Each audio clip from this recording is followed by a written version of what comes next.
Muy buenos días a todos. Mi nombre es Diego Silva, soy responsable del segmento de pequeña y mediana empresa en AWS Perú y quiero darles la grata bienvenida a nuestro primer Cloud Session Perú. Gracias a todos por acompañarnos esta mañana y quiero agradecer también a todo el equipo que hace posible que podamos conectar en este espacio.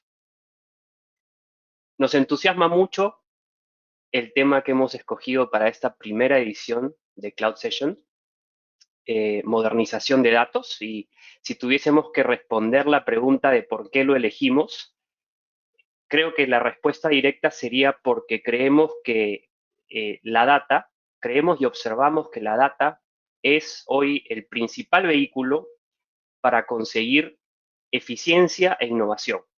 Dos elementos estratégicos que observamos las empresas están buscando, que forman parte del mapa estratégico de las empresas independientemente del sector y la industria. Y así como el tiempo avanza, las velocidades avanzan también, ¿no? Y lo que antes era una ventaja de consumir datos de hace un mes o hace algunas semanas para tomar decisiones, hoy se convierte más en una necesidad de consumir y aprovechar la data lo más real time posible. ¿Para qué? Básicamente para intentar predecir el futuro y tomar mejores decisiones de negocio, mejores decisiones para la organización y para nuestros clientes también. Entonces, la modernización de datos tiende a ser una jornada con retos y desafíos en el camino. En una primera instancia, estos desafíos pueden ser cómo capturamos, cómo almacenamos, eh, cómo trasladamos los datos en nuestra organización o en nuestro negocio. Y más adelante en la jornada ya comienzan a haber otro tipo de desafíos, como por ejemplo cómo transformamos el dato, cómo incorporamos modelos matemáticos predictivos, cómo incorporamos algoritmos de inteligencia artificial, machine learning, etc. Y es aquí que quisiera dejarles el primer mensaje que tenemos para ustedes esta mañana, y es que AWS, en nuestra misión y visión de convertirnos en la empresa más centrada en el cliente del mundo, estamos constantemente buscando desarrollar y poner a disposición servicios que simplifiquen dramáticamente la adopción de este tipo de tecnologías y soluciones de data y analítica para ustedes, nuestros clientes. Yo quiero detenerme solo un minuto o unos pocos minutos para compartirles un primer set de preguntas que tenemos para ustedes que van a aparecer en pantalla en los próximos segundos y que nos van a ayudar también a poder ir recogiendo feedback de ustedes que para nosotros es muy importante. La primera pregunta tiene que ver con su interés en la adopción de nube como plataforma justamente para poder comenzar a preparar nuestro entorno y nuestro tejido de datos para aprovecharlo.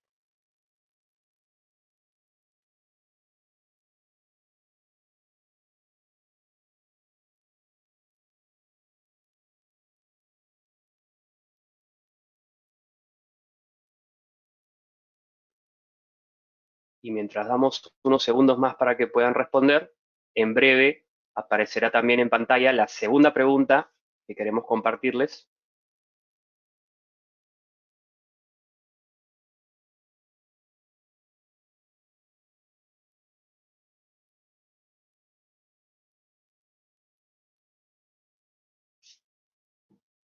Aquí vemos interés técnico predominantemente, muy bien, muy interesante. El interés de negocio también está presente. Y como segunda pregunta para, para ustedes, tenemos eh, o nos gustaría conocer si han hecho en su empresa, si se ha tomado la decisión de tener una estrategia de datos para el futuro, si es algo que se está valorando realmente.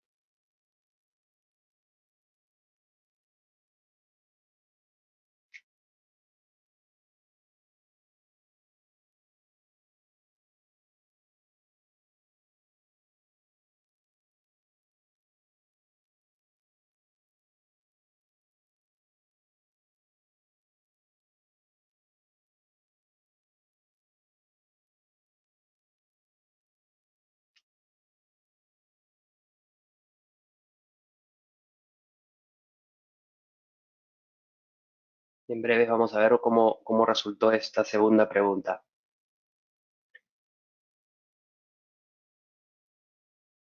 La mayoría en la audiencia confirma que sí se ha priorizado o que sí se está trabajando en una estrategia de datos. Buenísimo. Bien, entonces hablábamos de cómo estamos buscando simplificar con nuevas soluciones. De hecho, referencia rápida, la semana pasada AWS hizo el anuncio público de nuestros servicios de inteligencia artificial generativa, como Bedrock y Code Whisperer, lo cual va a estar muy interesante revisar. Pero volviendo a la materia de este primer Cloud Session, a lo largo de esta jornada, de esta sesión, en esta mañana, ustedes van a poder identificar estos distintos desafíos y complejidades en la jornada de modernización de datos, ¿no? Por ejemplo, uno de ellos puede ser la descentralización o la dispersión de los datos en nuestro entorno actualmente.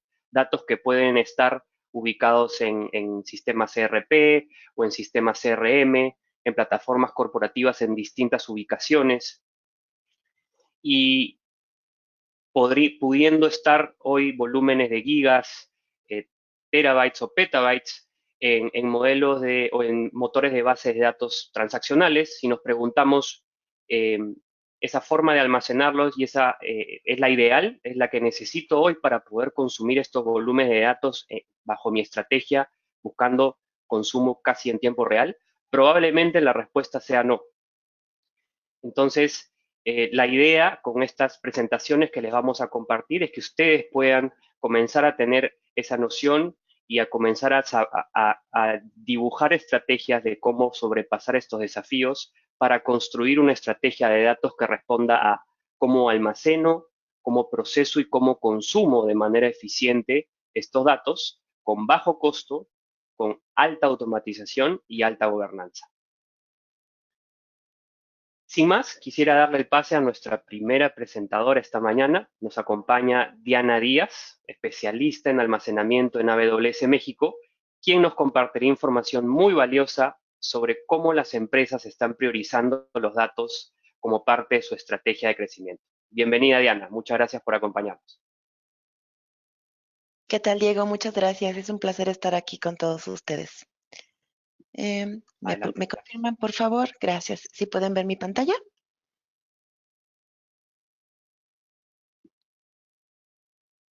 Sí la vemos, Perfecto. Diana. Excelente. Muchas gracias, Diego. Bueno, pues muy buenos días a todos. Es un placer estar en esta sesión. Agradezco por la invitación. Es un honor para mí poder estar con ustedes y poder compartirles un poco acerca de esta información de los datos y por qué es tan relevante hoy en día. Y bueno, permítame presentarme. Yo soy Diana Díaz Paredes. Yo soy especialista Go-to-Market para parte del equipo de especialistas de Storage basada en Ciudad de México. Y bueno, me gustaría compartir con ustedes y empezar con algunos datos relevantes e interesantes de por qué la importancia de los datos. Bueno, primero hay una frase que me gusta que es, cada negocio ahora es un data business. Cuando hablamos de esto nos referimos a un dato interesante. Anteriormente, las empresas consideraban o se consideraban las empresas que los assets más importantes estaban asociados con lo que poseían físicamente, hablando, por ejemplo, temas de infraestructura, temas de los edificios, temas de los equipos, maquinaria, por ejemplo, y también muy importante la parte del recurso humano. A lo largo de estos últimos años, hemos notado cómo ahora hay un asset que se está volviendo cada vez más importante y más relevante para las organizaciones, que es justo la parte de los datos. Y esto es porque todos los negocios, todas las empresas, sin importar el tamaño, si son pequeñas, medianas, grandes, enterprise, todas las empresas están generando datos. Cada uno de nosotros como usuarios generamos una cantidad importante de data y esta data puede venir desde diferentes fuentes o desde diferentes lugares de donde se está generando. Uno de los retos que estamos encontrando actualmente o que encuentran actualmente nuestros clientes es justo cómo poder alinear esos retos que se están combinando de la tecnología con el negocio. Ya no es suficiente hablar solamente con tecnología, ahora tenemos que hablar también de negocio, cómo alineamos estos retos para poder combinarlos y obtener resultados satisfactorios orientados hacia nuestro negocio. Y para platicarles un poco acerca de por qué es importante los datos, me gustaría compartir con ustedes esta parte del crecimiento exponencial de datos que estamos viendo en esta nueva normalidad. Y decimos nueva normalidad porque creo que la mayoría de nosotros y las empresas nos hemos percatado que después de la pandemia hubo un boom de crecimiento de datos, principalmente en Latinoamérica, donde hemos visto que estamos generando una cantidad importantísima de data que muchas veces no estamos tal vez aprovechando en el sentido de poder explotarla y saber exactamente qué tipo de información tiene. Tenemos datos interesantes donde hablamos acerca de un crecimiento de los datos empresariales 3X. Quiere decir que para el 2025 estamos hablando de que la información que se tenga hoy en día en las empresas va a estar al menos al 300% en solamente 2 años más. Y un dato relevante es que el 87% de los datos que se están almacenando, que se están generando, ya están siendo subidos o ya se están considerando en entornos en la nube. Esto en 2 años más estaremos hablando ya de estas capacidades. Y por darles unos datos importantes y relevantes, déjenme les comparto que tan solo para el 2022 estábamos hablando de que ya estábamos llegando a una cantidad de data de 101 zettabytes de información. Para los que llevamos ya un poco de tiempo en este tema de la tecnología y del almacenamiento, bueno, anteriormente escuchábamos hablar acerca de terabytes, petabytes, y ahora estamos hablando de zettabytes, estamos hablando de cantidades importantes de información. Y estimamos que en 2 años más, para el 2025, estaremos llegando a una capacidad entre 170 y 180 zettabytes de información generada en el mundo. ¿Y qué conlleva esta parte del crecimiento exponencial de los datos? Bueno, pues tan solo el 90% de la data que hoy tenemos se ha generado en los últimos 2 años. Y un dato relevante es que solo el 32% de las empresas han confirmado que realmente son capaces de obtener un valor de esta data. Por ello es que hemos encontrado e identificado 3 puntos importantes. El crecimiento exponencial de los datos nos lleva a un reto. Es un reto porque muchos de los datos que se han generado, al menos hasta en los últimos dos años, ha sido una creación en base a silos. Los silos es cuando hablamos del crecimiento de datos de diferentes fuentes que están de manera aislada. Es decir, no los tenemos centralizados, no los tenemos en un mismo lugar, y esto es uno de los retos que no nos permite poder optimizar o poder sacar el valor de esa data. ¿Por qué? Porque la data la tenemos en diferentes lugares. Y llevado esto con el aumento y con el crecimiento exponencial que hemos visto en los últimos años, pues también tenemos un reto interesante que es el aumento de los costos si tenemos toda esta data almacenada en diferentes sitios, principalmente cuando la tenemos en sitios físicos o lo que conocemos como on-premise. Un segundo punto importante es el riesgo. Entre mayor datos tenemos, existe una mayor complejidad para poder proteger los datos y poder tener ambientes que nos permitan poder replicar esa información, poder protegerla y tener ambientes de continuidad. Y un tercer punto importante es que esto nos lleva a una oportunidad. Esta es la oportunidad perfecta para innovar, pasando de solamente colectar los datos o solamente guardarlos a realmente poder aprovechar esa data, usar esa data y poder obtener resultados y monetizar ese valor de los datos. En el journey de nuestros clientes hemos observado dos principales retos en los cuales hoy en día ya es muy común para todos nuestros clientes. Y el primero de ellos es construir en la nube. Construir en la nube nos lleva a cómo nacemos en la nube o cómo podemos llevar lo que hoy en día tenemos a la nube. Bueno, pues al hablar de construir en la nube, lo que hacemos es ayudar a todos nuestros clientes a poder desarrollar y crear, por ejemplo, nuevas cargas de trabajo o nuevas iniciativas o nuevas aplicaciones que anteriormente tal vez solo se desarrollaban en ambientes de infraestructura on-premise o arquitectura física. Y ahora estamos ayudando a nuestros clientes a poder desarrollar de una manera mucho más fácil, mucho más ágil, y esto que lleve a un resultado mucho más rápido para el negocio. Ayudamos a nuestros clientes a que todas las nuevas aplicaciones que se están desarrollando ya se piense subirlas en la nube, es decir, ya las desarrollemos en la nube y esto permite poder obtener muchos beneficios para poder ayudar al negocio de nuestros clientes. Y otro punto importante es cómo movemos a la nube. Muchos de nuestros clientes actualmente cuentan con soluciones o con aplicaciones que se están desarrollando de manera on-premise y que por la necesidad de los nuevos cambios y la nueva forma de trabajar, han detectado que es importante poder subirlos a la nube y poder desarrollar este tipo de aplicaciones para que puedan llegar a más clientes, para poder agilizar la forma en que se hace el desarrollo y la forma en la que llega a sus usuarios. Y para ello ayudamos a nuestros clientes a revisar aplicación por aplicación para ayudarlos a poder subirlos a la nube. Y con esto pues hemos detectado algo que llamamos como la joya de la corona en la nube. Cuando tomamos ventaja de todas las funcionalidades que tenemos y cómo podemos obtener un mayor beneficio llevando todo esto hacia la nube. Cuando conversamos con nuestros clientes, un tema en común es, nuestros clientes quieren más valor por sus datos. Y claro, esto es consecuencia de todo lo que estamos viendo del crecimiento exponencial y de cómo podemos sacar provecho de ello. El crecimiento exponencial ha llevado a nuestros clientes a la necesidad de poder buscar nuevas formas de poder tener escalabilidad hacia sus ambientes, hacia sus arquitecturas y poder aprovechar toda esta data que se está generando. Sabemos que toda la información ahora viene de diferentes fuentes de datos, ya no solamente viene de un lugar, viene de lugares internos, por ejemplo, dentro de la organización, pero también viene de afuera, viene de información que están generando nuestros clientes, viene de información que están generando los usuarios o inclusive de otras empresas y que se están generando en todo este mundo de data de Internet. Esto también lleva a nuestros clientes a detectar que se está incrementando la diversidad del tipo de datos. Ahora encontramos tanto datos estructurados, por ejemplo, como datos no estructurados, bases de datos, archivos, en fin, objetos, una cantidad importante de información que necesitamos consolidar para poder aprovecharla al máximo. Otro reto importante es acceso a más personas. Hoy en día sabemos que nuestros clientes tienen la necesidad de poder aprovisionar a los usuarios o a los recursos internos el acceso a diferentes tipos de aplicaciones o incluso a diferentes tipos de accesos de data.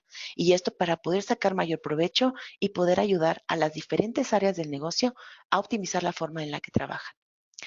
Y por último, analizar toda esta información que se está generando a través de diferentes tipos de aplicaciones.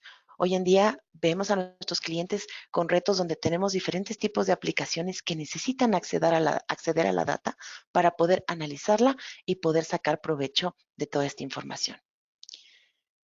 Y como lo mencionaba Diego, nosotros queremos ser la empresa más centrada en el cliente del mundo y por ello es que para nosotros la innovación es muy importante. La innovación está dentro de nuestro ADN y por compartirles algunos datos, tenemos más de 17 años de innovación en todo nuestro diferente portafolio de servicios.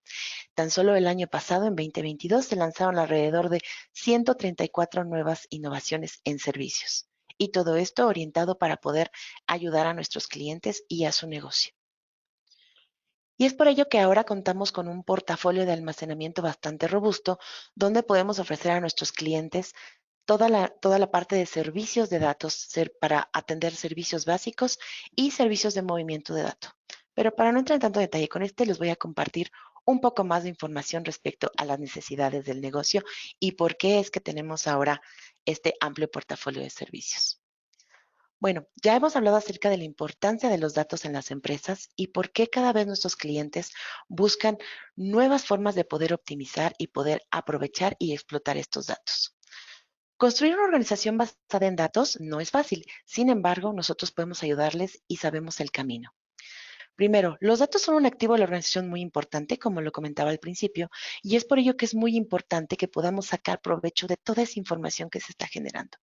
Datos internos, datos externos, datos de nuestros clientes, datos que generamos en colaboración, en fin.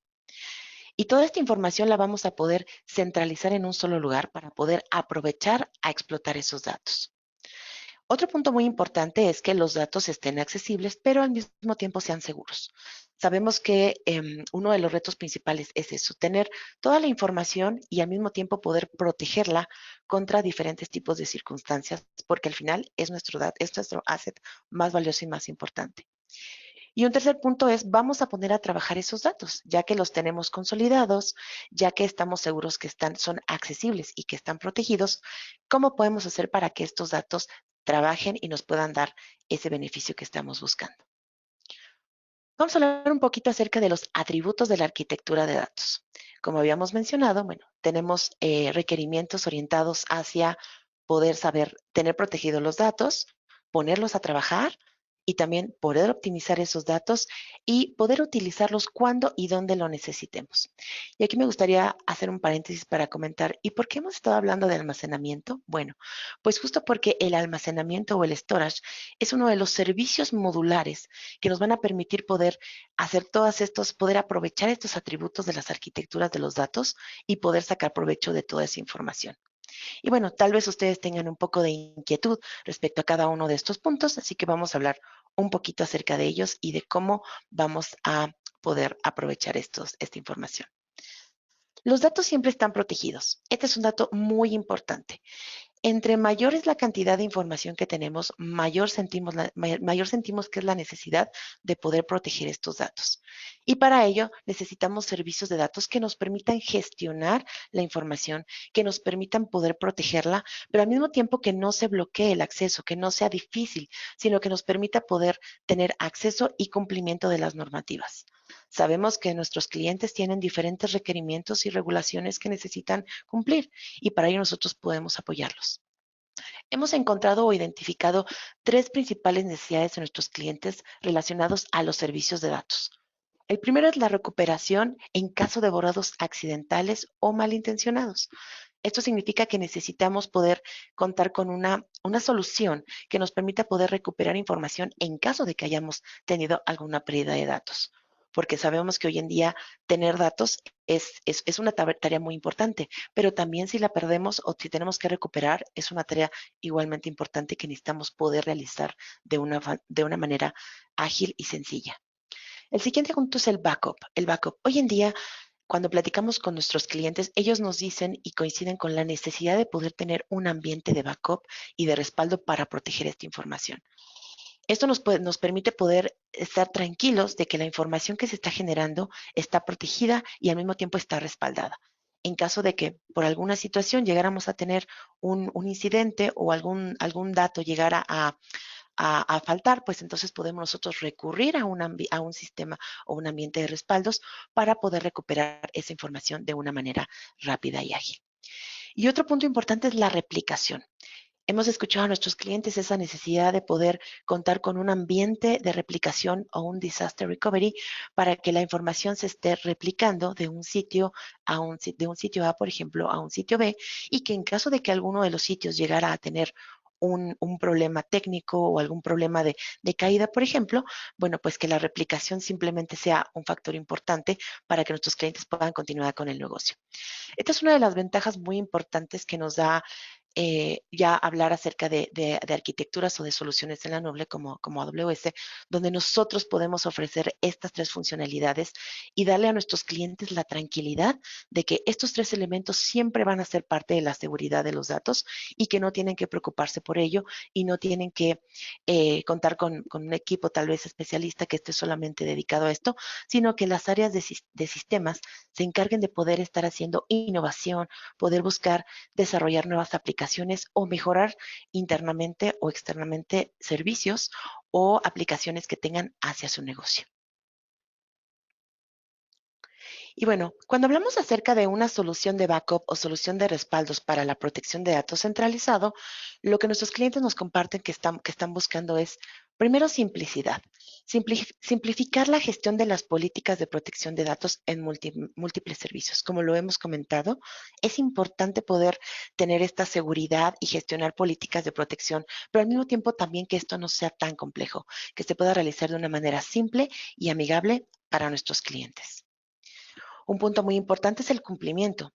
Es importante poder demostrar a nuestros auditores o a nuestras instituciones que se encarguen de auditar nuestros procesos, que estamos cumpliendo con las mejores prácticas de protección de datos en nuestra organización y que esto nos da la tranquilidad de poder continuar operando y poder sacando provecho de nuestra información que se está generando y que estamos cumpliendo en normativas. Y el tercer punto es la optimización de los costos. Es importante identificar que conforme vamos creciendo y tenemos más datos, también crece este reto o surge este reto de optimización de costos. Es importante reducir los costos minimizando el tiempo y esfuerzo de protección de los datos de las aplicaciones. Dependiendo de nuestro negocio y dependiendo de nuestras necesidades o de incluso de nuestras aplicaciones, podemos tener necesidades de poder recuperar, por ejemplo, datos o proteger los datos en el menor tiempo posible, o tal vez habrá aplicaciones que podamos contar con un mayor tiempo para poder hacerlo. Lo importante es que nuestra solución nos permita poder optimizar los costos en todas las formas posibles. Y ya hablamos de proteger los datos. Y ahora, ¿cómo los vamos a poner a trabajar o para qué los vamos a poner a trabajar? Bueno, uno de los puntos importantes de los cuales buscamos para poder a trabajar los datos es, primero, para tomar mejores decisiones. Si nosotros tenemos toda la información y toda nuestra data, sabemos qué información tenemos, está en un lugar donde podemos poder visualizar, podemos monitorear lo que está pasando, también podemos tomar mejores decisiones. Y esto está muy orientado hacia las decisiones en tiempo real.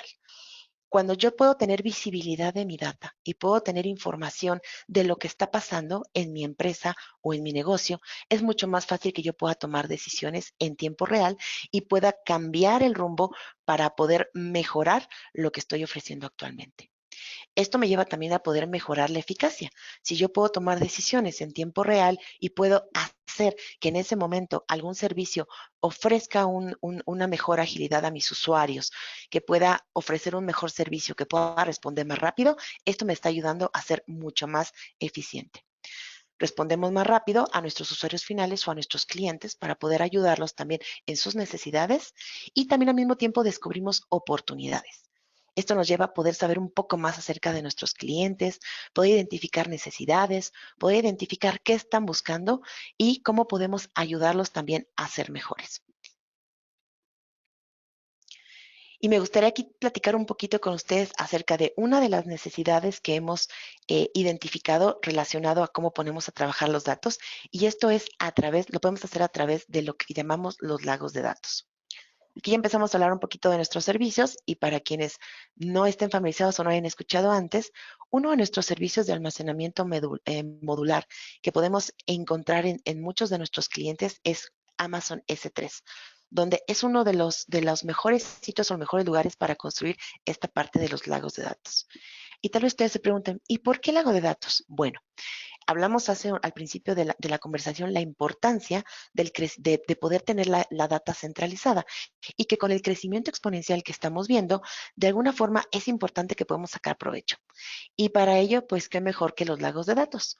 Los lagos de datos es cómo voy a consolidar yo toda la información que estoy generando de diferentes fuentes a tenerla en un mismo lugar. Es como generar un lago, pero de datos. Si yo tengo este lago de datos, entonces puedo tener toda la información que necesito en un solo lugar.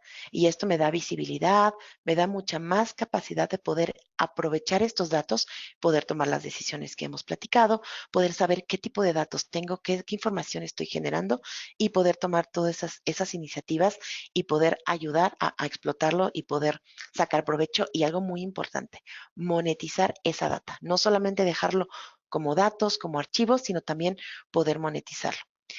Y entonces, con un servicio como Amazon S3, nosotros podemos sacar provecho de esta información. Podemos generar lagos de datos, podemos generar podemos sacar provecho de nuestras funcionalidades de seguridad, cumplimiento, auditoría. Podemos obtener este servicio que nos va a ayudar a optimizar costos, teniendo toda la información consolidada en un solo lugar. Y esto nos permite también poder desarrollar iniciativas que están orientadas a cómo puedo sacar más provecho de estos datos, como el conjunto de capacidades analíticas, machine learning, inteligencia artificial y todas estas iniciativas que ahora ya escuchamos en nuestros clientes y que son ya una necesidad. Anteriormente se escuchaba como que faltaban muchos años para poder llegar a esas iniciativas o temas de IoT. Sin embargo, ahora nuestros clientes ya son conversaciones que están incluyendo en su día a día, y esto los lleva a poder sacar mayor provecho de la información. Y para poder innovar con esta iniciativa del lago de datos, bueno, lo primero que necesitamos es introducir datos en nuestro lago de datos. Es decir, voy a tomar la información que tengo de diferentes fuentes, la voy a ingestar en un solo lugar, y con esto me va a dar la capacidad de poder tener una mayor visión de los datos y poder controlar los eventos o poder sacar provecho de toda esa información que estamos centralizando. Y bueno, ahora viene un reto muy importante. Ya tenemos toda la información en nuestro lago de datos. ¿Y qué pasa con la parte de costos? Bueno, optimizar los costos es un punto muy importante.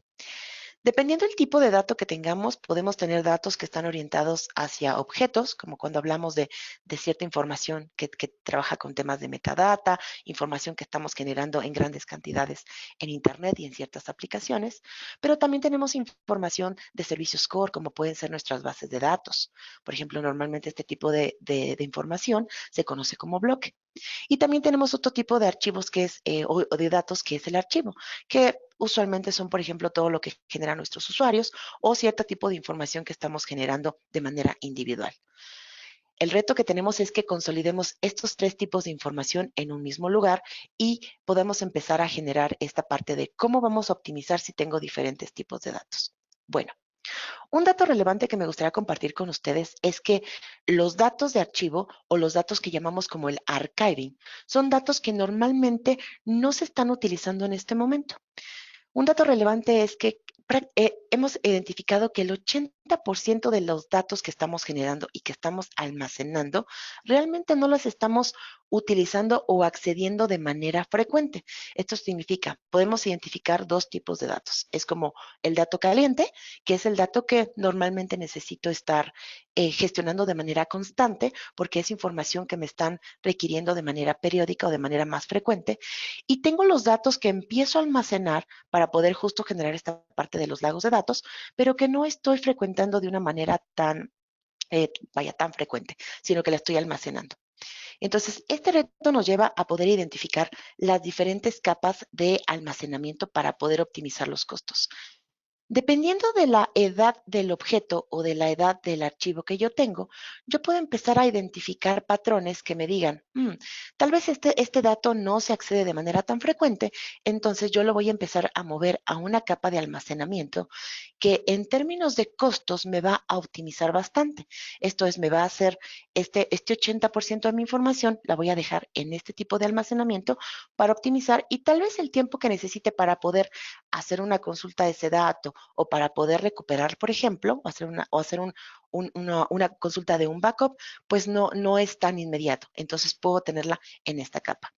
Sin embargo, si tengo información que estoy utilizando de manera constante y que estoy generando de manera estoy frecuentando, entonces me conviene tenerlo en una capa un poco más accesible para que el tiempo de respuesta sea mucho menor.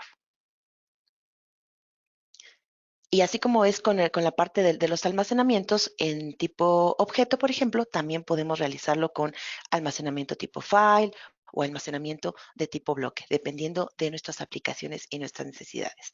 Lo importante es que podamos generar una estrategia que nos permita identificar diferentes capas de almacenamiento para que yo ponga la data donde más haga sentido y ponga la data donde me pueda ayudar a optimizar toda esta parte de costos. Y otro de los pilares importantes es poder tener esa data cuando y dónde la necesite.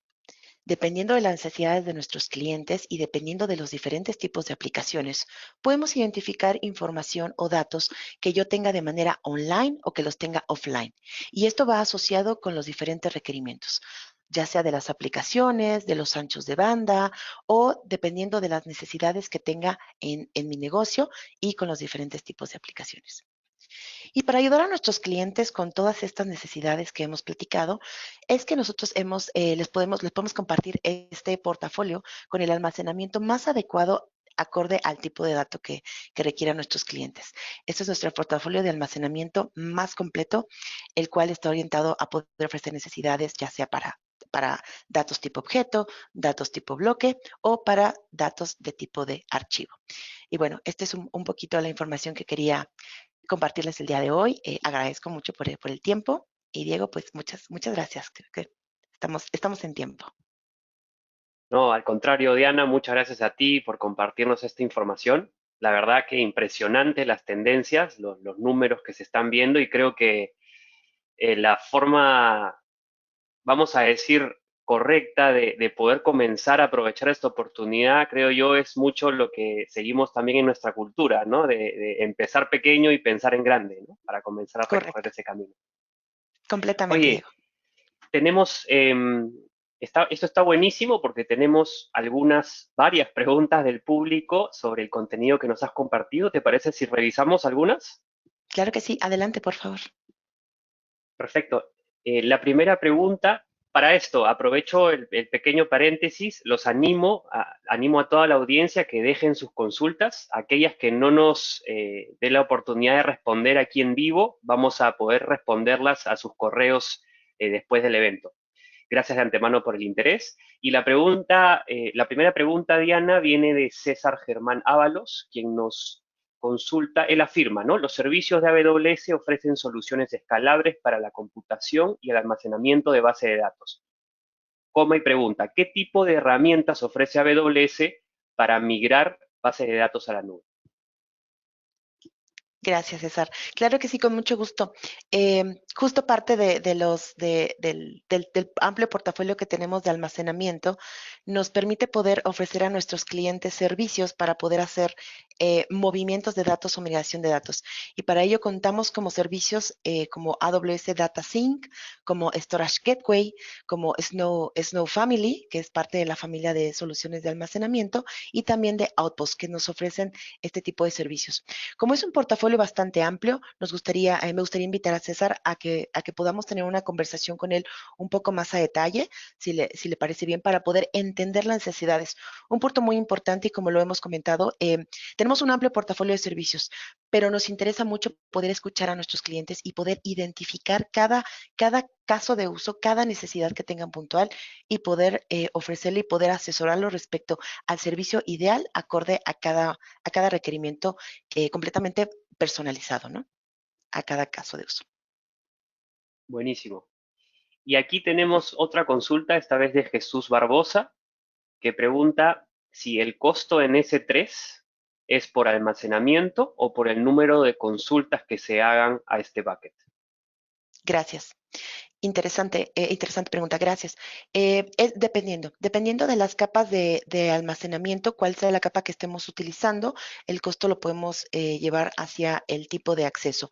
Es por ello que también nuevamente me gustaría invitarlos a que analicemos cada uno de los casos puntuales para identificar cuál es el mejor servicio. Como les compartí un poquito, y disculpen, sé que es mucha información, pero con mucho gusto estamos para ayudarlos y poder platicar con ustedes en one-to-one.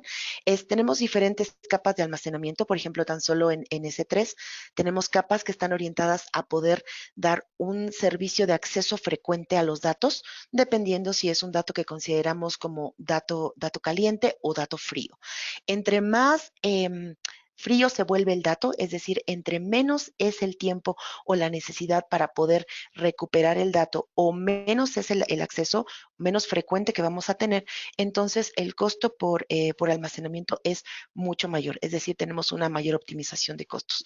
De hecho, justo parte de la estrategia de optimización de costos y por qué nos gusta platicar con nuestros clientes y entender sus necesidades es para poder ayudarlos a identificar qué tipos de datos que no son accesados de manera tan frecuente podemos enviarlos a estas capas para poder aprovechar al máximo el beneficio de ese costo de optimización de data.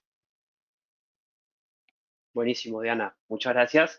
Y la última pregunta para pasar ya a la siguiente sección viene de Daniel Mesías.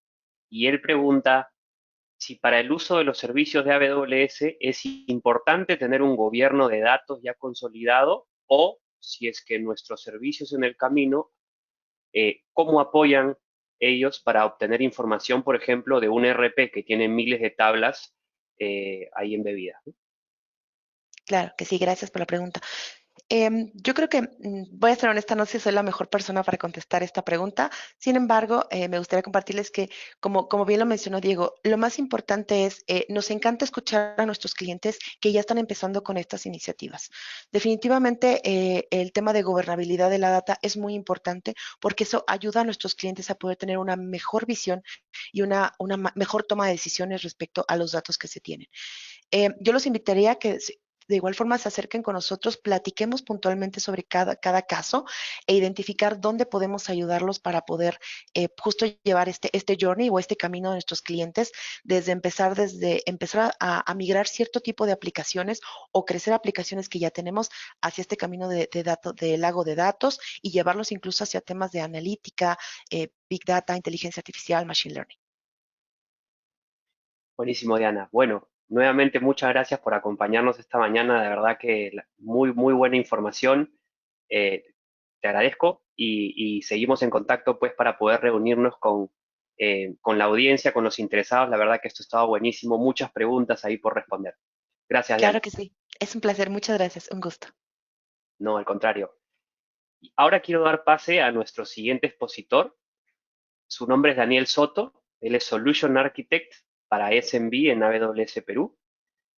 Va a estar esto muy bueno también porque creo que la presentación de Daniel nos va a ayudar a responder varias de las preguntas que tenemos aquí de la audiencia. Daniel nos va a contar cómo empezar la jornada de modernización de datos con los servicios de base de datos disponibles en AWS. Daniel, muchas gracias por acompañarnos, bienvenido y el set de estudio. Vale, muchas gracias, Diego. Bueno, como dijo Diego, yo soy Solutions Architect de AWS. En particular, he pasado por harto enfoque en bases de datos y toda la distinta variedad que tenemos en AWS. Y entonces, lo que quiero conversarles hoy día es de cómo se estructuran las aplicaciones modernas y cómo podemos aprovechar de las bases de datos personalizadas que tenemos en AWS para poder sacar de el, el mayor beneficio a estas aplicaciones. ¿Ok? La agenda va a ser bien simple. Primero vamos a ver esta estructura de aplicaciones modernas, cuáles son los beneficios que nos entregan. Luego vamos a hacer una pasada rapidita, más o menos de contexto, por todas las distintas bases de datos personalizadas y después cómo podemos aprovechar de ellas para hacer este proceso de migración y modernización. ¿Ok? Tradicionalmente, las aplicaciones siempre se han dividido en dos o tres capas. Usualmente una capa de presentación, donde genero un HTML, algo visible para el cliente en la interfaz de usuario.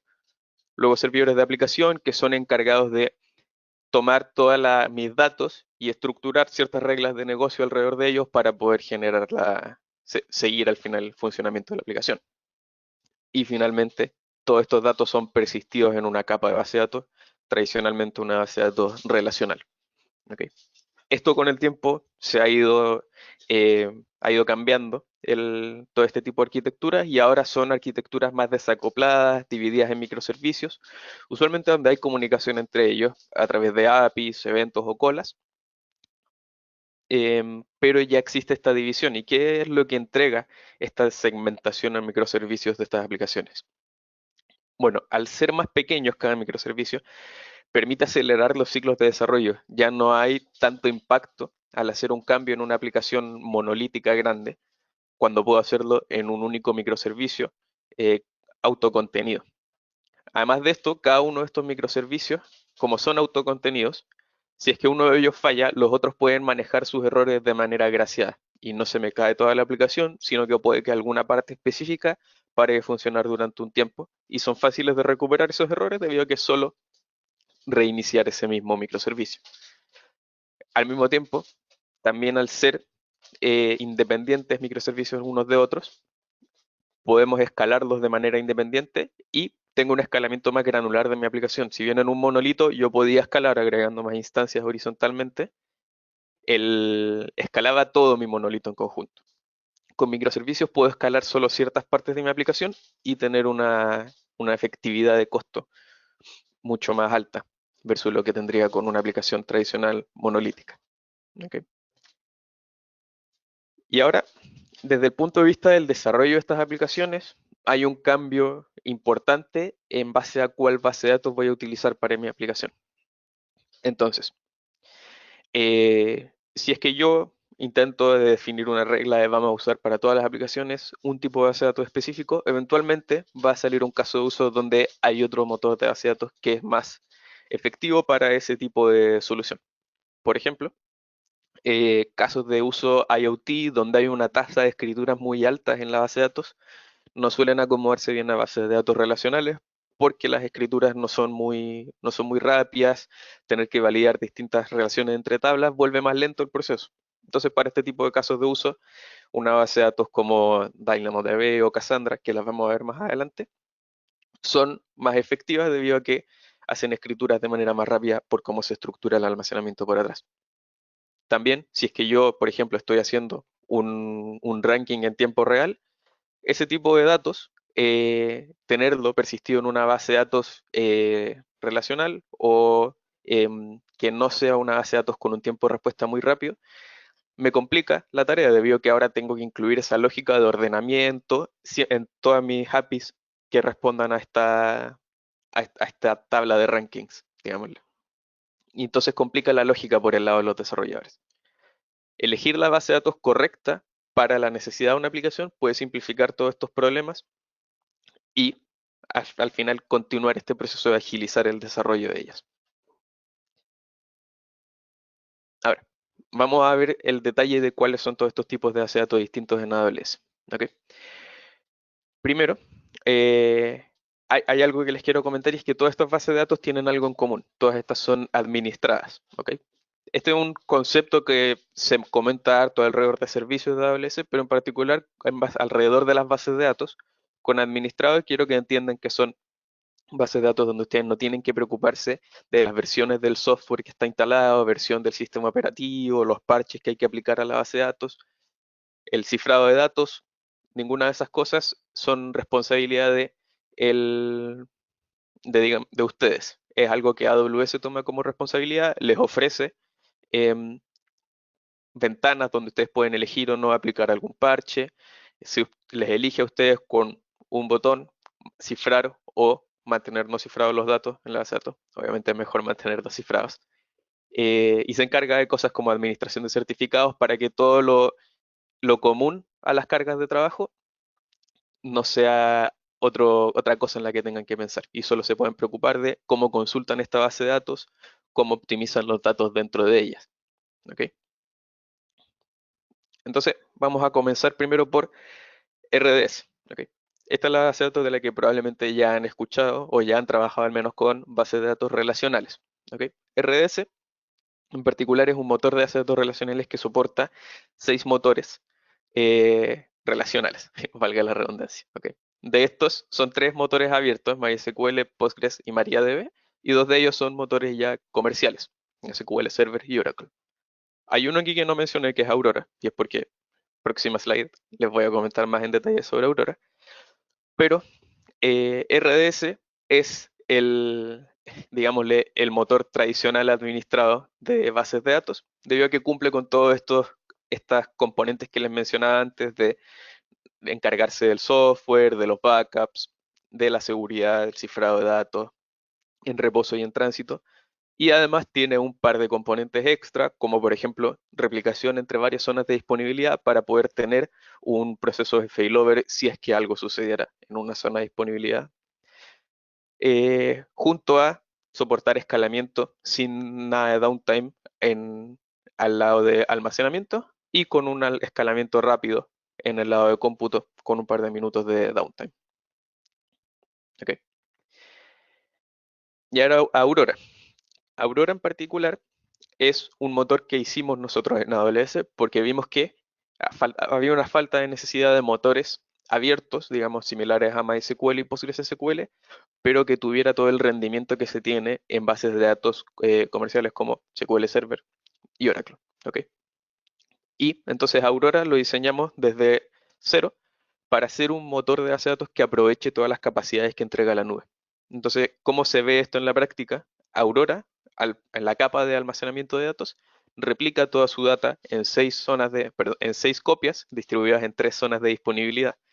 Además de esto, alcanza un límite mucho más alto de réplicas de lectura, lo que permite segmentar la carga de trabajo en distintas instancias y volverla más resiliente a sus fallas, o por ejemplo, dividir mis cargas de trabajo de Business Intelligence de mis cargas de trabajo productivas.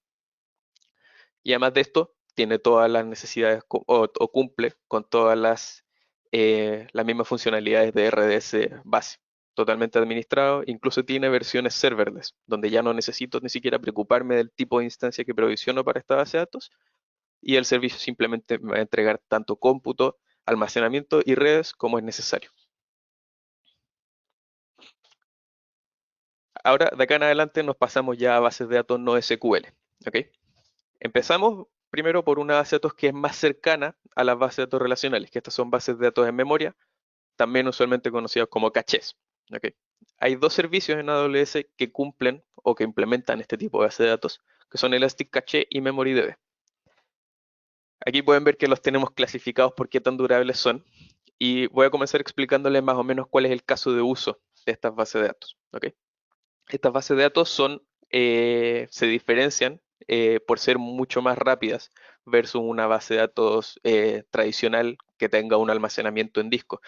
¿Por qué? Simplemente porque el tiempo de acceso a algún dato que está en memoria es muchísimo más rápido que acceder a datos en disco, independiente de que sea un disco de estado sólido. Ahora, debido a estar en memoria, si es que estas instancias se apagan, el contenido de memoria desaparece. Por eso es algo más efímero y se suelen desplegar en par junto a una base de datos relacional que actúe como su super capa de persistencia. ¿Ok? Por eso ustedes el patrón común que van a ver es una base de datos relacional donde yo puedo poner un caché al lado para acelerar mis lecturas. Y las escrituras las hago a ambas bases de datos. ¿Ok? La diferencia entre el Elastic Cache y Redis, de por qué Redis es un poco más durable, es que en Redis yo puedo tener más de un nodo. Entonces, si es que uno de estos nodos se cae, todavía tengo algo de mi dataset en memoria en algún otro nodo.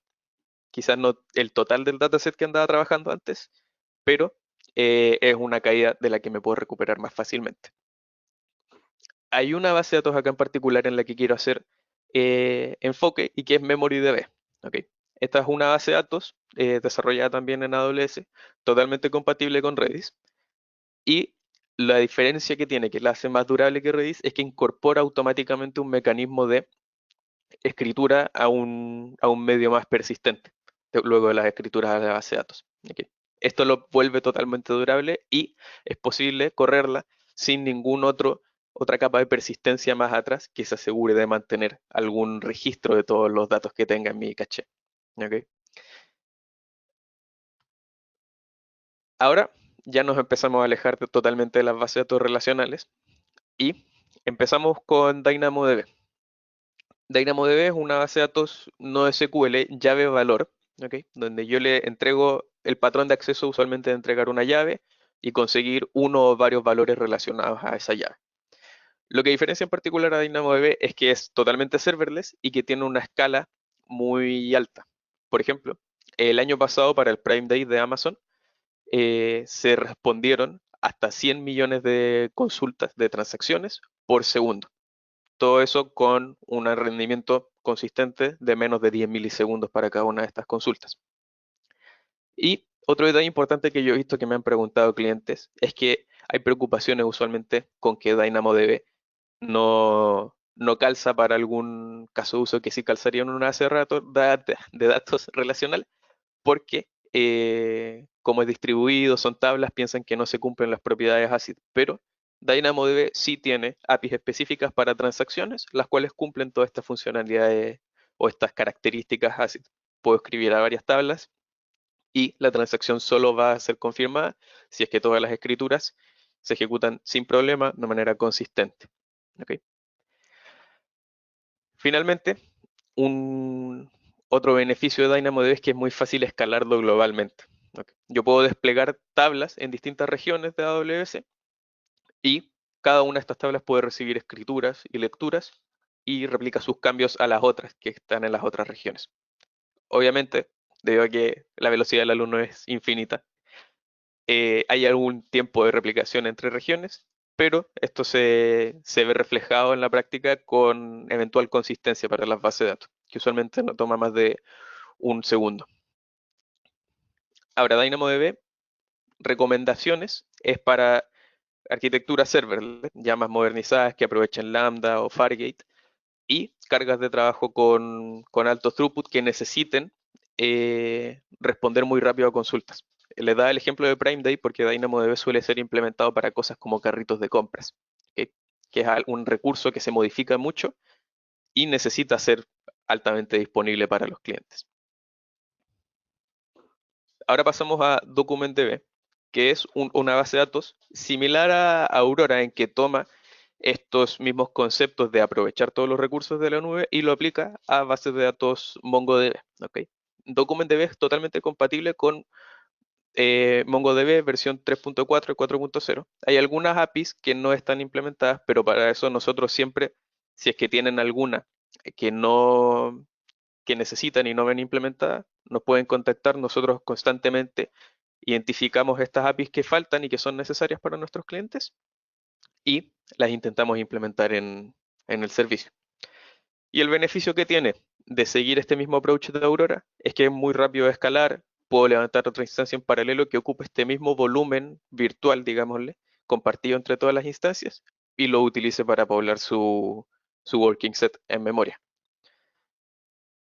Además de eso, DocumentDB ya es bueno para cosas como configuraciones, guardar configuraciones de usuario, productos o contenido en general cuando ya tengo que trabajar con documentos. Hay otro caso de uso donde DocumentDB es bueno y es para facilitar la experiencia de los desarrolladores, debido a que el modelo de documentos es muy natural para desarrollar en lenguajes de programación.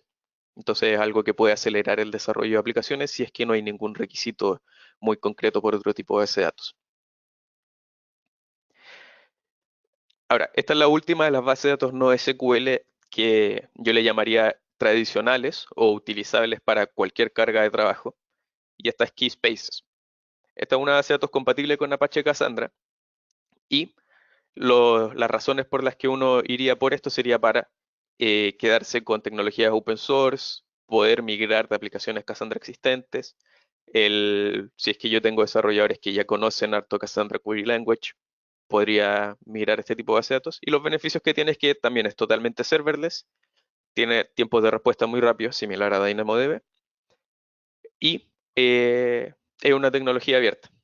Entonces me facilita migraciones en el futuro.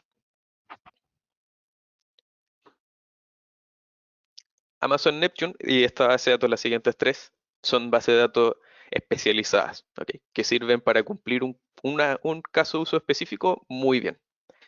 Neptune es una base de datos de grafos, que si no lo han escuchado antes, las bases de datos de grafos le asignan tanto peso a las relaciones entre datos como a los datos mismos.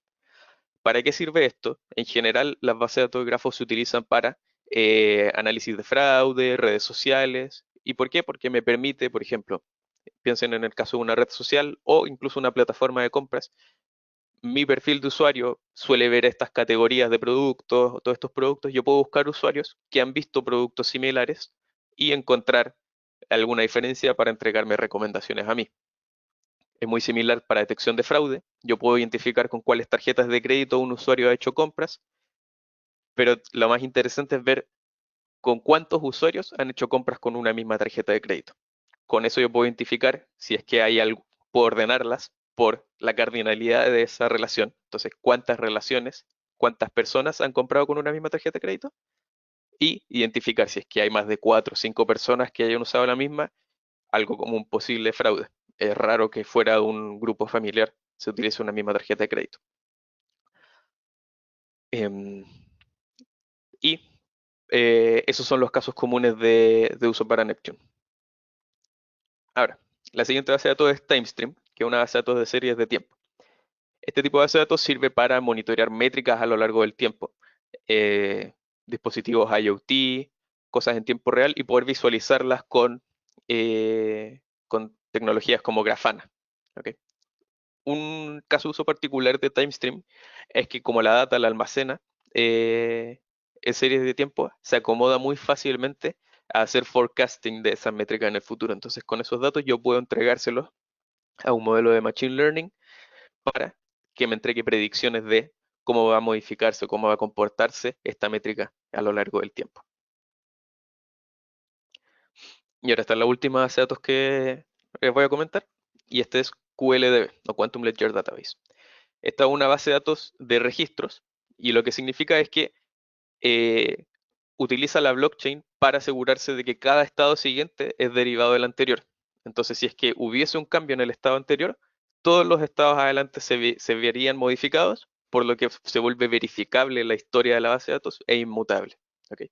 Esto en particular para casos de uso de auditoría o modelos muy complejos que necesiten asegurar de que un estado pasado siempre sea inmutable.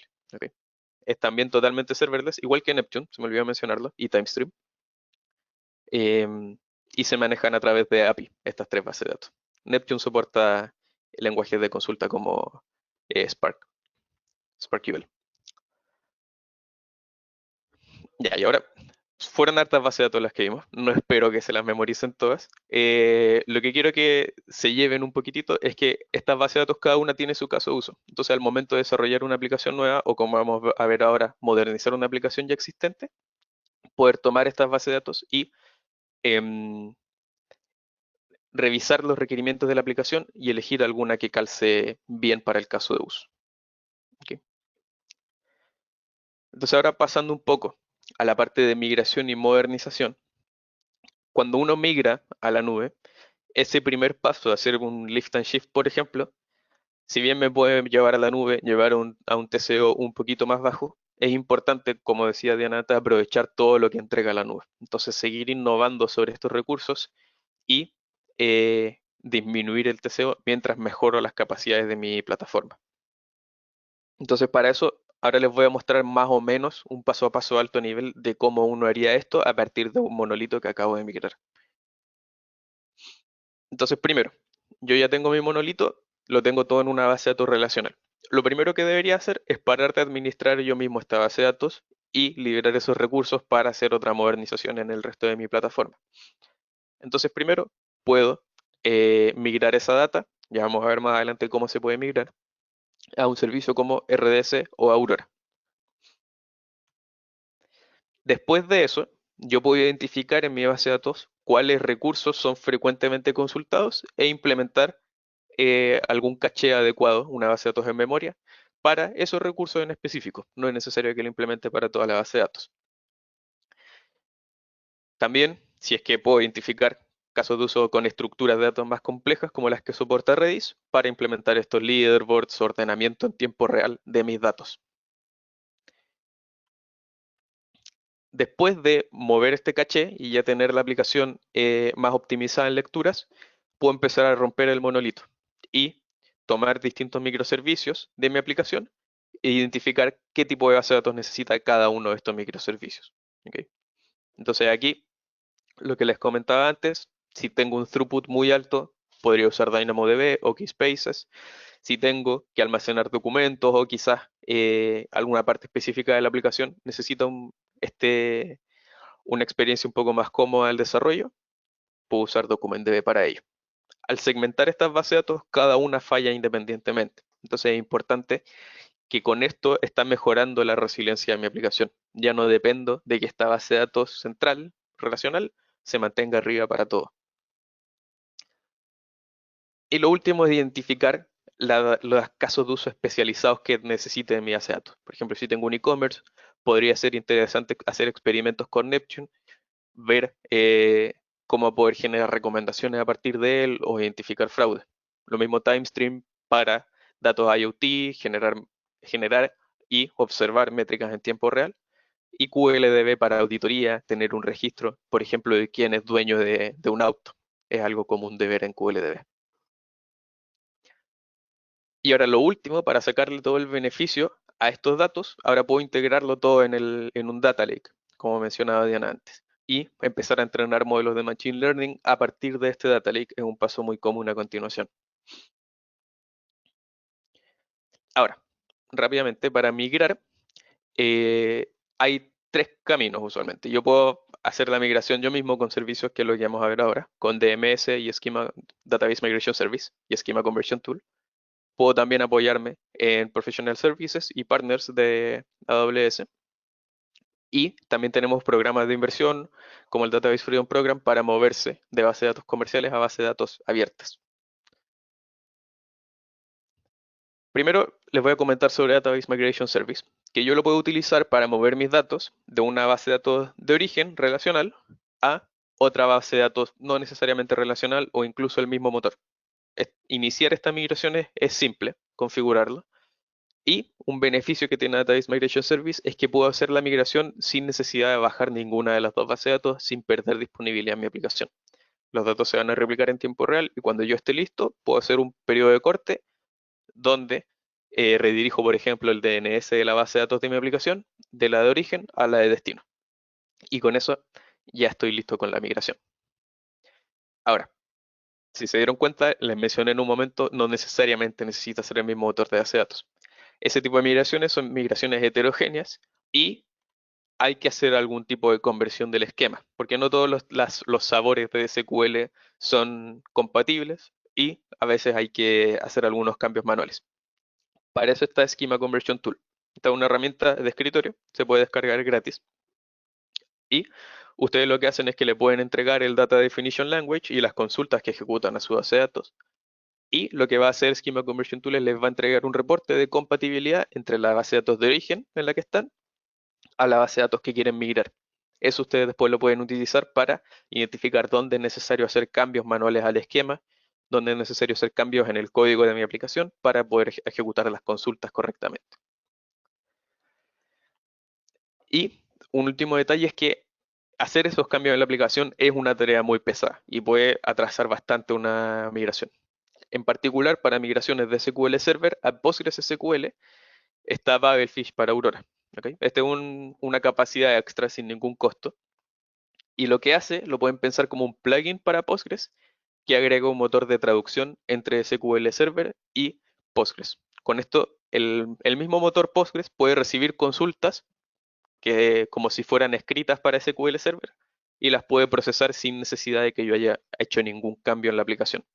Para Babelfish también hay herramientas de compatibilidad para ver si es que es totalmente compatible o no con el motor Postgres o si tengo que hacer algún cambio manual al momento de migrar.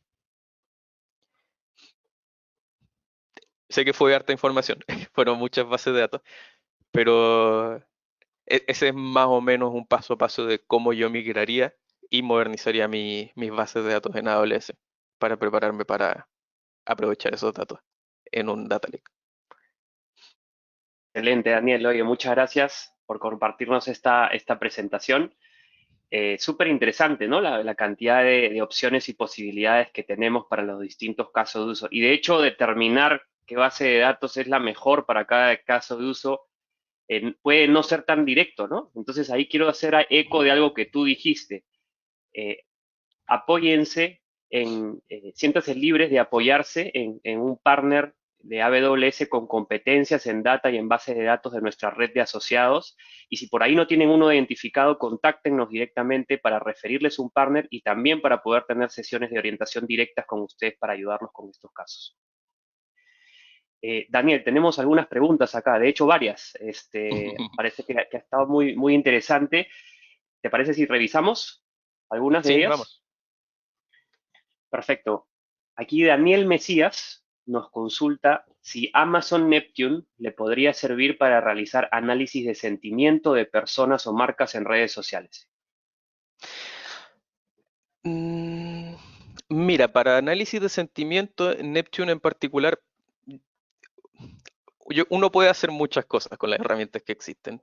De seguro se puede con Neptune. Yo lo que te recomendaría, eso sí, es que hay otras herramientas que es más simple utilizarlo. Entonces, si es que depende de tu dataset de origen. Si es que estás trabajando con reseñas o comentarios sobre ciertas marcas, podrías usar algo como Comprehend, que es un servicio de Machine Learning preentrenado. Tú le entregas tu texto y te puede identificar cosas como sentimiento o conceptos mencionados en ese contenido. Perfecto. Buenísimo. La siguiente pregunta la plantea Napo La Torre. Saludos a Napo que nos acompaña. Hola Daniel, buenísimo tus step by step slides. Consulta, para gestionar la complejidad de desacoplar datos en arquitectura de microservicios, ¿AWS provee algún servicio o framework de mejores prácticas? Para romper un microservicio, usualmente lo que recomendamos es seguir un patrón el nombre es un poquito violento, pero de estrangulador al final. Y es tomar el monolito y primero migrar por el lado de la aplicación, idealmente hacer aplicación junto a base de datos, pero mover ese código separado mientras el monolito lo sigue implementando y en un momento hacer el switchover. Y así el monolito lo estoy estrangulando de poquitito. Y así voy separando las funcionalidades de cada cosa. Ahora, para migrar los datos, como vieron, DMS soporta la mayoría de nuestras bases de datos como destino. Si es que hay alguna que no soporta y están interesados, nos pueden comentar y vemos cómo hacer esa migración en detalle. Genial, muchas gracias. Acá tenemos una de Ricardo Rojas, una pregunta que dice, ¿usar varias bases de datos para mejorar resiliencia aumentaría el costo? Ok, ahí eso es una pregunta súper buena, porque si es que yo simplemente migro mi base de datos y no cambio nada de la de origen, sí aumentaría el costo. Hay que ser, hay que mantener la excelencia operacional de la plataforma, de cómo la administran, y es importante entonces, si es que yo voy a quitarle carga de trabajo a mi base de datos, aprovechar y disminuir los recursos que estoy asignando a esa base de datos. ¿Ok?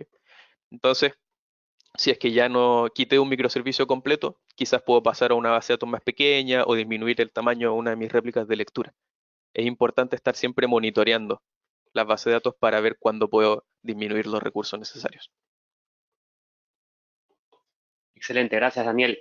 Creo que nos alcanzan minutos para una última pregunta y vamos con John Portela, que nos consulta que si él tiene un RDS de PostgreSQL como warehouse, ¿sería fácil la conexión con los otros servicios de Amazon para análisis? A ver, PostgreSQL puedes hacer la conexión relativamente simple, depende de cómo lo estés o cómo quieras consultar esa data. Puedes establecer conexiones JDBC con Elastic MapReduce o Glue para hacer jobctl. Ahí depende de la complejidad de la carga de trabajo que tengas, si es que quizás sea conveniente moverse o tener un ETL a un data warehouse mismo, como Redshift, para poder soportar esas consultas más complejas sin impactar alguna otra carga productiva que esté en este Postgres. Si he utilizado solo para eso, conexiones JDBC suelen ser suficientes con Glue o Aurora para ejecutar estas consultas. Excelente. Bueno, Daniel, nuevamente, muchas gracias por acompañarnos, por compartirnos esta información y pues, como venimos haciendo, seguiremos atendiendo directamente a las consultas de los clientes offline en el día a día y potencialmente también poder reunirnos para apoyarnos. Muchas gracias y seguimos en contacto. Un gusto, gracias. Bien, ahora quisiera dar pase a una de nuestras secciones favoritas, que es la sección en la que uno de nuestros clientes cuenta su experiencia. Para lo cual quiero dar la bienvenida a Pedro Montt. Pedro es director ejecutivo de Platanitos. Pedro nos compartirá justamente la experiencia que ha recorrido ya Platanitos en la jornada de modernización de datos junto a AWS. Pedro, muchas gracias por acompañarnos. Adelante, por favor. Muchísimas gracias, Diego. Buenos días con todos. ¿Pueden ver mi pantalla? Sí, ya se ve, Pedro. Perfecto. Quería compartirles un poco el caso de cómo nosotros utilizamos digamos, las distintas herramientas de AWS y una en específico para todo lo que es la parte de data. Pero antes comenzar por qué es Platanitos. Seguramente la gran mayoría lo conoce como la tienda de zapatos, que está en varios centros comerciales y que tiene zapatos para dama de moda. Sin embargo, en los últimos años ya hemos crecido, hemos ido mucho más allá. Ya somos una plataforma omnicanal de moda en la cual tenemos diversos productos, mucho más allá de simplemente zapatos de dama. Cualquier producto que permita expresar quién eres sin necesidad de hablar, para nosotros es moda.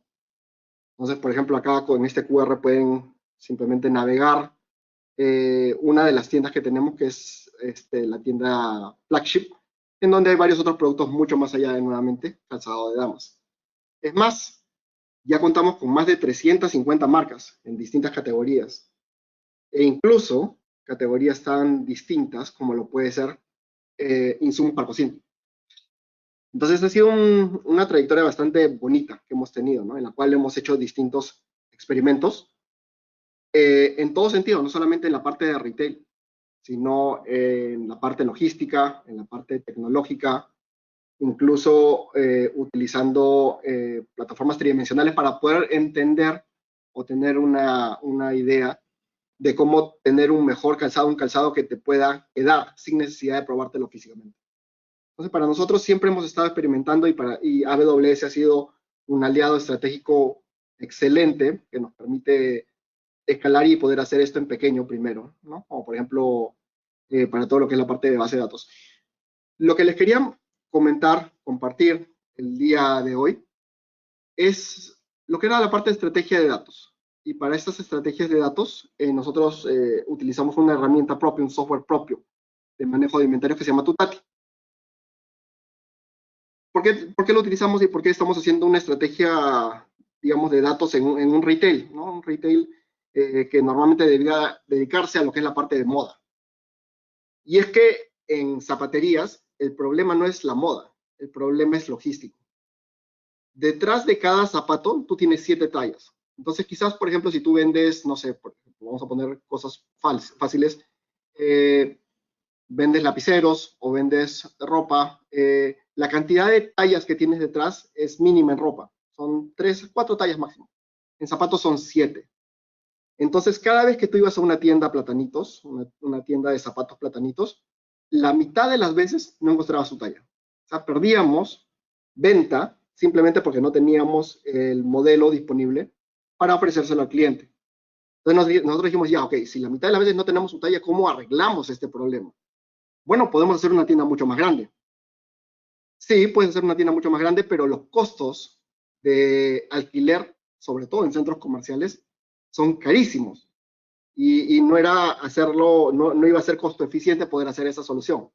Bueno, dijimos, entonces haremos la carga más seguida. Haremos de que el camión vaya todos los días a reponer producto. Esto tampoco no es costo eficiente, porque aparte del tráfico que tenemos en Perú, la cantidad que se está enviando es pequeña para la pérdida de venta que se tiene en una tienda. Entonces, no encontrábamos una solución real. Lo que vimos al final fue que el cliente estaba dispuesto a pagar incluso por productos que encontraba en otras tiendas. O sea, tú decías, ay, ¿no lo tienes en talla? No, pero ¿qué tienda lo tiene? Entonces, lo que hacían las tiendas es llamaban a las tiendas aledañas, a las que estaban cerca, preguntando si tenían la talla que quería el cliente. Y si la tenían, el cliente iba inmediatamente a esa tienda, incluso pagando un taxi más caro que el producto, para poder comprar ese producto.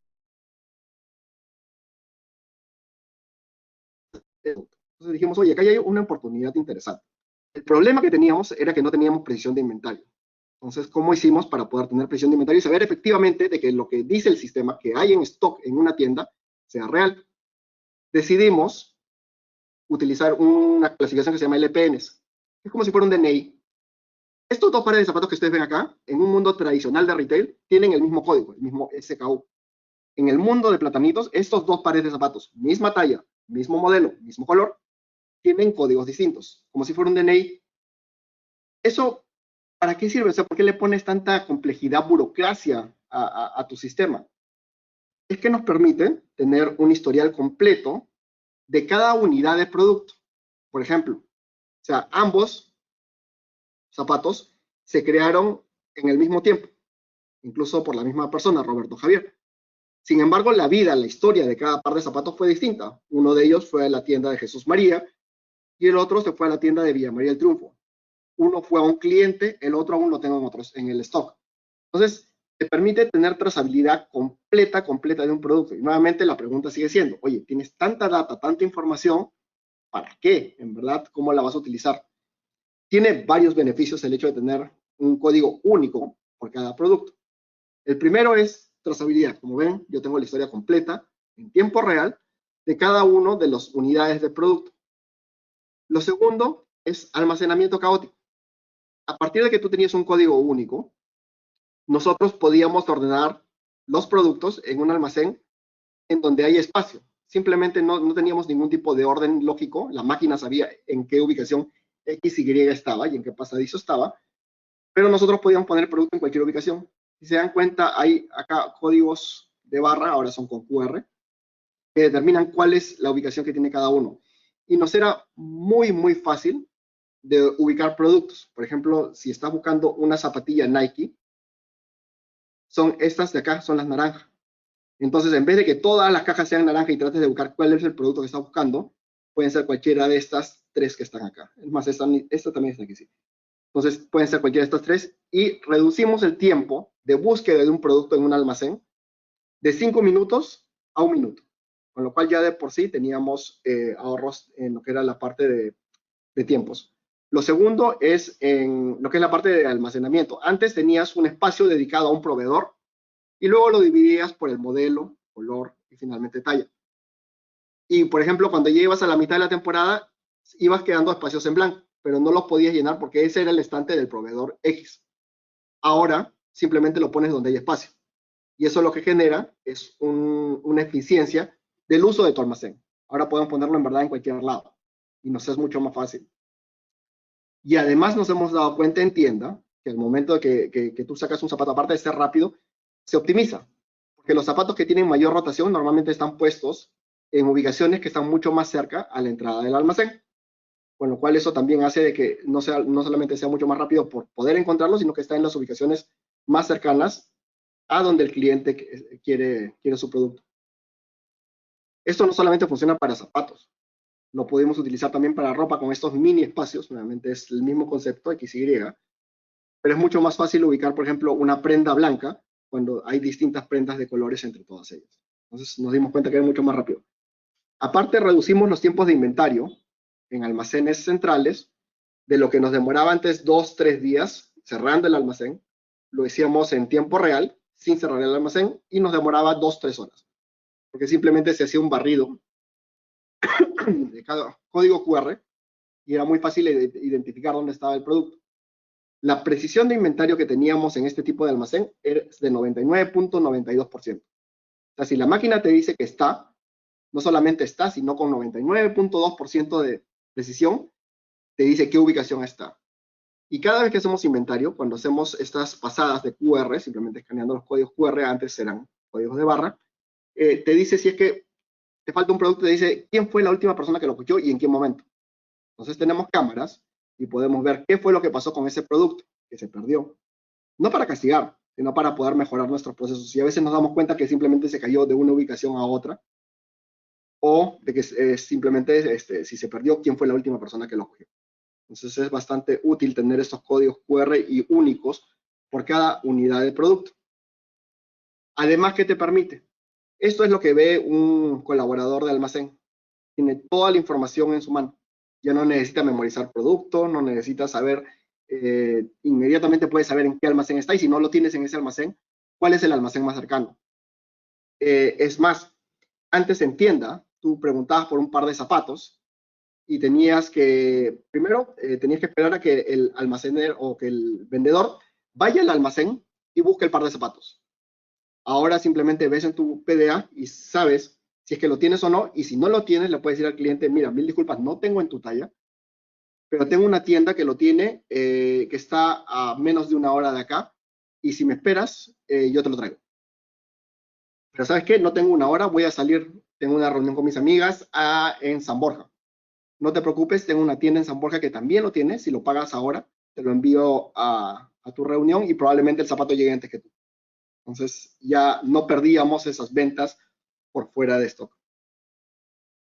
Lo llevamos mucho más allá y ya no solamente el colaborador de ventas o el almacenero tiene visibilidad del inventario, sino también el cliente.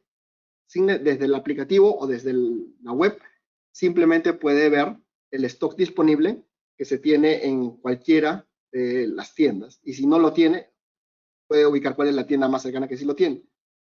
Es más, ahora ya incluso tenemos el hecho de poder pedir tu talla sin necesidad de hablar con un vendedor. Simplemente aprietas un botón, le llega un mensaje, una alerta al colaborador de ventas, saca el producto y te dice, señor Pedro, su pedido ya está listo, y simplemente te lo pruebas. Entonces, para COVID nos sirvió bastante porque minimizaba la interacción con el vendedor. Esto te permite data precisa y en tiempo real en todas las ubicaciones de las tiendas. Por ejemplo, nosotros tenemos esta columna que es PR probándose y sabemos cuántos modelos y qué modelos son los que se están probando en cada una de las tiendas. Sabemos cuáles son las tallas que más piden en cada tienda. Sabemos cuáles son, digamos, qué modelos están saliendo en las tiendas con temperaturas altas como la Selva y qué modelos están saliendo en tiendas con temperatura baja como Juliaca. Entonces, te permite una variedad de data muy, muy rica e interesante. Nosotros incluso también estamos distribuyendo producto, no solamente de acuerdo a tallas, sino también a modelos que más se venden o que más salen en cada una de las tiendas, customizando completamente el tipo de producto que se ofrece en cada una de las tiendas, ¿no? Aparte de tenerlo online. Entonces, Esto nos permite bastante flexibilidad, pero ¿qué planes se tiene para futuro con este sistema, ¿no? Imagínate que todos tengamos acceso al inventario de todos. Actualmente, si tú vas a una tienda de platanitos, tú vas a la tienda, parado físicamente en la tienda, compras en esa tienda platanitos, pagas en la tienda platanitos, sale el stock de la tienda platanitos física y te lo entregan en la tienda porque está físicamente ahí, ¿no? Y cualquier postventa tú lo puedes tener en platanitos. Pero ¿qué es lo que estamos viendo nosotros hacia adelante? Si todos pudiéramos tener acceso al inventario de todos, y todos me refiero a todos los retailers, tú podrías hacer una compra en Ripley, pagarlo con el aplicativo del BCP, que te lo despache una tienda platanitos, porque al final no te interesa de qué almacén salió, te interesa el producto que estás comprando. Y sabes que por conveniencia, porque lo estás comprando online, que te lo entreguen en un Cafarma que está cerca de tu oficina. Y imaginamos que no te quedó y tienes una tienda Kaiser muy cerca de tu casa. Entonces lo devuelves en la tienda Kaiser y te dan una nota de crédito digital que te permite utilizar ese crédito en cualquier tienda que quieras. Lo que queremos es, con este software, desacoplar todo el proceso de venta y que el lugar en donde compres no sea el lugar de donde sale el inventario, ni tampoco el lugar donde pagues, ni tampoco el lugar donde te entreguen el producto. Y esto ya poco a poco lo estamos haciendo porque este software, Putati, que permite precisión de inventario, lo estamos dando de manera gratuita a varios otros retailers para que manejen su inventario, con el acceso que nosotros podamos tener a poder utilizar su inventario sin necesidad de tenerlo en mi almacén. Entonces, por ejemplo, actualmente lo estamos utilizando en Kaiser y lo estamos implementando también en Hong Kong Market, y yo no tengo inventario de Kaiser. En mis almacenes de platanitos no hay ni un producto de Kaiser porque al momento que le doy el software de manera gratuita, tengo acceso a su inventario de todas sus tiendas o de sus almacenes. Entonces puedo fácilmente sacarlo de ahí, ¿no? La idea es minimizar estos ineficiencias de transporte porque lamentablemente tenemos una ciudad bastante congestionada con todo lo que es la parte de transporte y tenemos que minimizar todo lo que es, digamos, tiempos. Y es por eso que ya el producto está distribuido y nosotros vemos una opción bastante interesante poderlo incluso hasta mejorar. Vamos más allá incluso. ¿Qué pasa si tenemos, digamos, este inventario? Yo sé a quién le vendí el producto. Tenemos ya nuestra tienda de venta de segunda mano y podemos asegurar que si Pedro compró una mochila Fjällräven que casi no utilizó en platanitos, él tiene una y es original. Y entonces hemos potenciado bastante nuestro canal de venta de segunda mano. ¿Por qué? Porque tenemos ya el inventario. Ya sabemos dónde está, ya sabemos quién lo compró. Entonces, no solamente estamos vendiendo productos o estamos pensando vender productos de otras cadenas, otras retailers, sino también podríamos vender el producto que está en tu casa, en tu closet.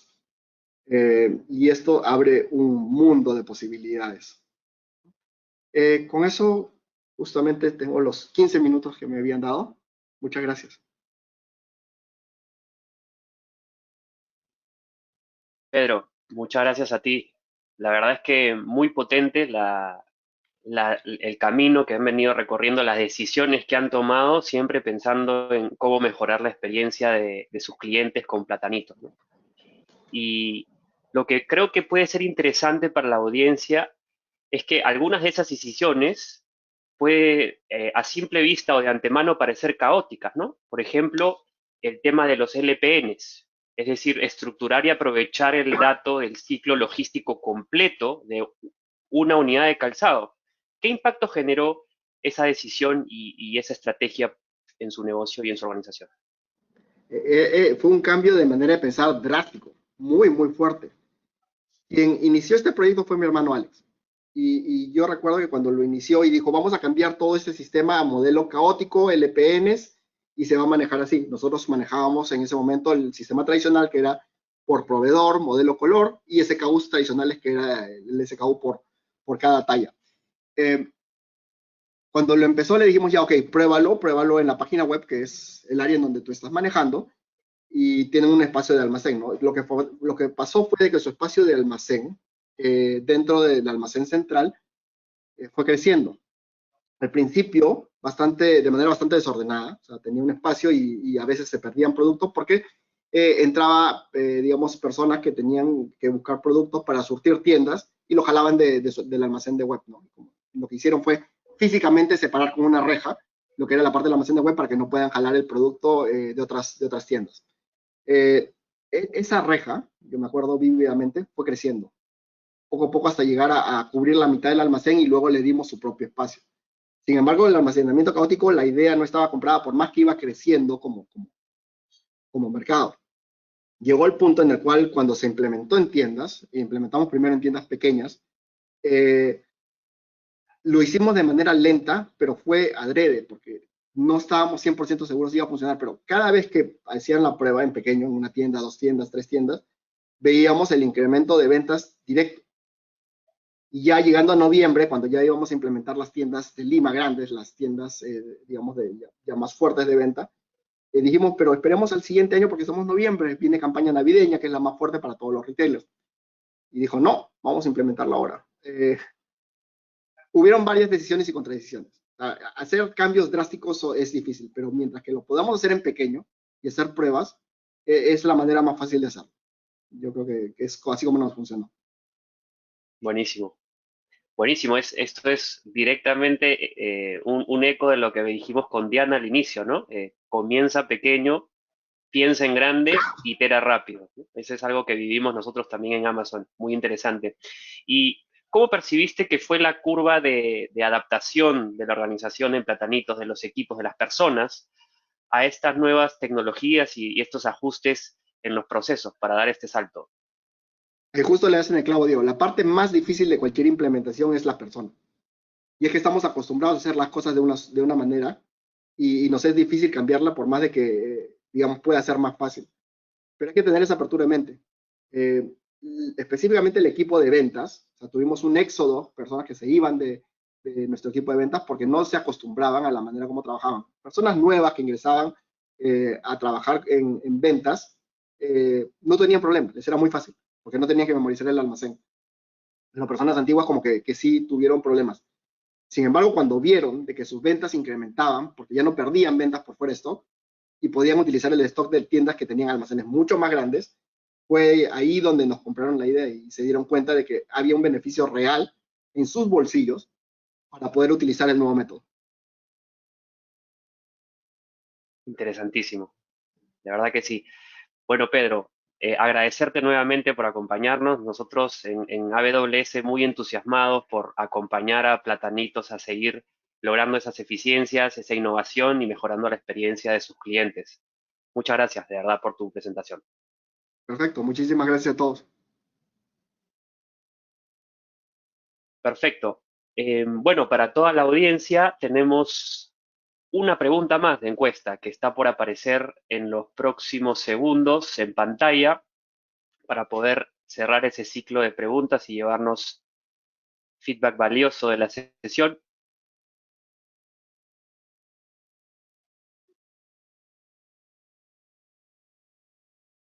Y la pregunta es si le gustaría comenzar a cada uno en sus empresas a planificar o evolucionar su estrategia de datos en la nube con AWS. Vamos a dar algunos segundos para que puedan responder.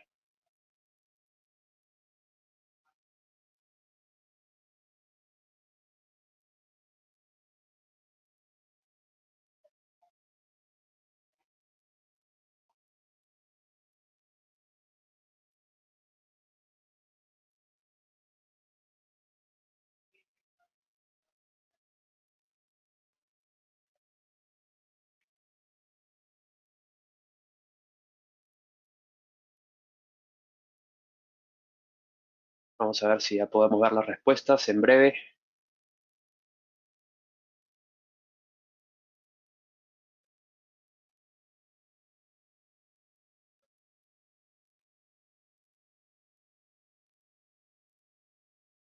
Ahí estamos. Mayoritariamente la respuesta es sí. Bien, con esto concluimos la agenda de hoy. Creo que la agenda y las diferentes ponencias han evidenciado los desafíos, pero también las grandes oportunidades que una estrategia robusta de datos puede generar para nuestro negocio y nuestra organización. Estoy seguro que cuando revisemos detalladamente los resultados de estas encuestas, como también el contexto de sus preguntas, hay muchas sin responder que nos estamos llevando para poder alcanzarles una respuesta offline, vamos a encontrar y vamos a coincidir de que el momento para iniciar esta jornada de modernización de datos es ahora. Es comenzar en pequeño, es iterar rápido y es pensar en grande. Y para ello, quiero recalcar que cuentan con AWS en el camino, cuentan con nuestros partners con competencias en datos, en bases de datos, en analítica, en machine learning, para poder acompañarlos en esta jornada. Muchas gracias a todos nuevamente por participar. Nos vemos en la próxima edición de Cloud Session Perú. Estaremos comunicando oportunamente la fecha y que tengan todos una muy buena mañana y un muy buen día.